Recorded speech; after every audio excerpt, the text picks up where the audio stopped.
Allow me to summarize the biblical narrative of the history of the world. Oh, good. So are you going to read from something like this, or are you going to make things up in your imagination? Yeah, you want me to prove it? My book that I'm writing is called Refute This, I Dare You. Are you serious? What's your second book going to be called? I'm Right, Fight Me, Bro?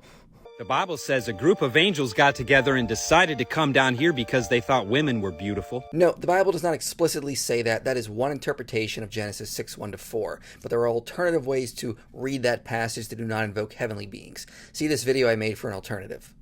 And those teraphim, those angels that quit heaven for earth, mated with women. There were giants in the land in those days. Also incorrect, because Nephilim does not mean giants. It more likely in Hebrew means fallen ones. And we're not entirely sure if they are the offspring of the sons of God from verse 2, because it just says they were in the land in those days. They taught men technology. There was a worldwide civilization. The evidence is still here. Nope, nothing about a worldwide civilization or angels teaching technology to humans in here.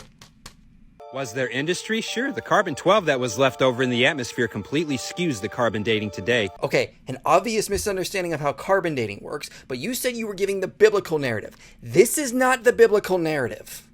When the ice caps melt, the deep time hoax is going to go right out the window, but they're already repositioning to bring you right around to that.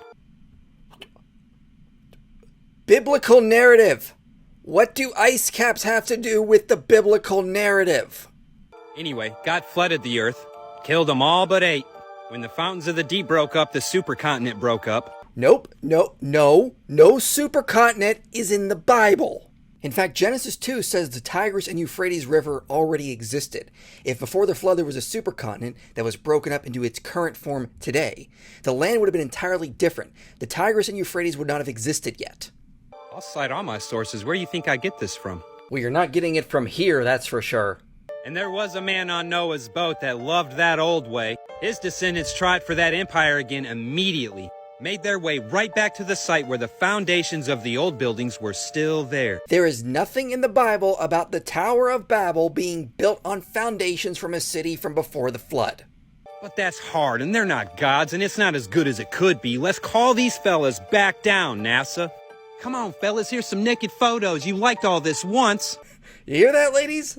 Stop posting your nudes online. Your real customers are in space. Can't you come like it again, says Operation Paperclip. So that's where that Microsoft Paperclip has been this whole time. He better not be sending his nudes into space. So if you're going to claim you're going to give the biblical narrative, give the biblical narrative. Don't make up some sci-fi woo-woo nonsense and pass it off as the biblical narrative.